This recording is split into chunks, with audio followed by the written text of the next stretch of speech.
Podcast Network Asia. You are listening to First Metro Securities Philippine Stock Market Weekly Podcast, where we feature timely and relevant discussions on the Philippine stock market and the economy in the hope of providing you investing and trading guidance. Hi everyone, I'm Adel and I cover the banks and telcos for First Metro Securities Research.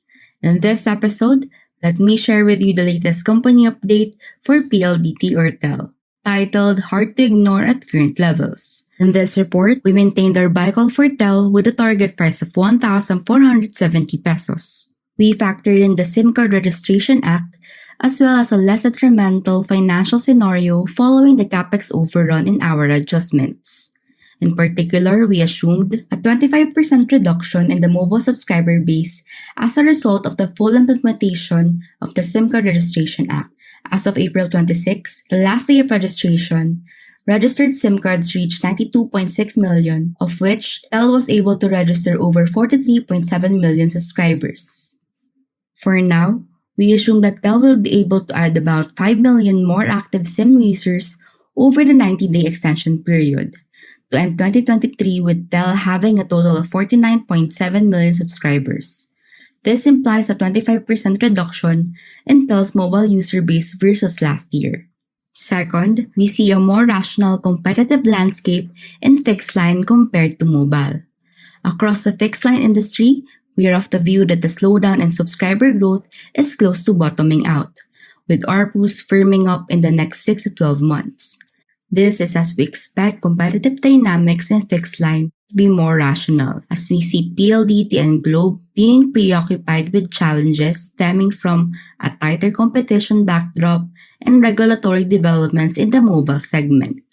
Third, we dialed down our CapEx overrun assumptions to 33 billion pesos from 48 billion, as well as related D&A costs. Previously, we factored in a worst-case scenario by lifting our 2023 CapEx forecast by 48 billion to 128.8 billion, raising our annual D&A assumption by 4.8 billion per annum, and assuming 40 billion in fresh debt issuance. However, we've dialed down on these assumptions and adjust to more recent management guidance. In this update, only 33 billion from 48 billion pesos in additional CapEx will be spent evenly in the next 3 years, or an additional 11 billion pesos in marginal CapEx in forecasted years 2023 to 2025. Related D&A spend has been lowered accordingly as well. Finally, we kept 40 billion in fresh debt issuance as a conservative measure in light of TEL's ongoing CapEx requirements.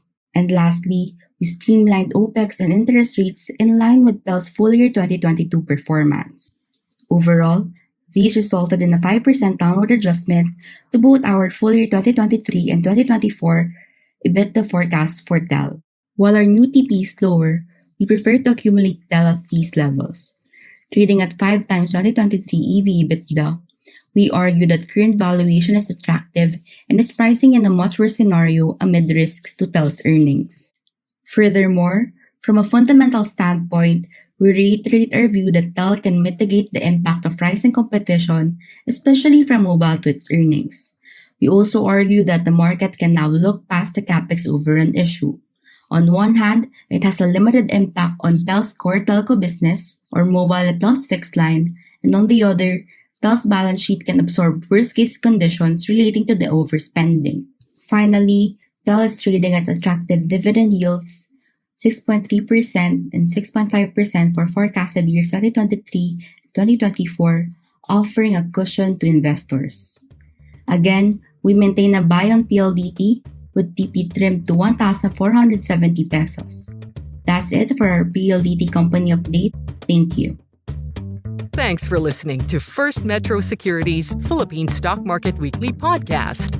Don't forget to follow us to get first dibs on our new episodes. For more up-to-date market news and info, exclusive content, and the opportunity to connect with your fellow Filipino investors and traders, join facebook.com/groups/FirstMetroSec and be part of the First MetroSec family.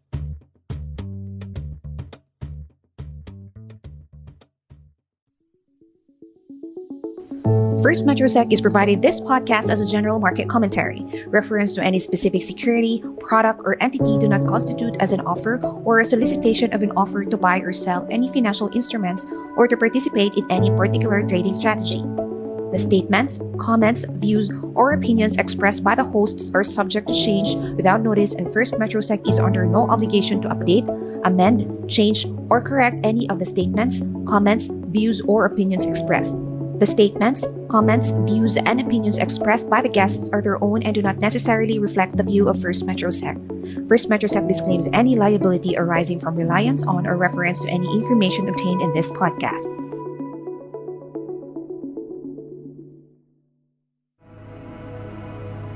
The views and opinions expressed by the podcast creators, hosts, and guests do not necessarily reflect the official policy and position of Podcast Network Asia, the hosts of the program, or other programs of the network. Any content provided by the people on the podcast are of their own opinion and are not intended to malign any religion, ethnic group, club, organization, company, individual, or anyone or anything.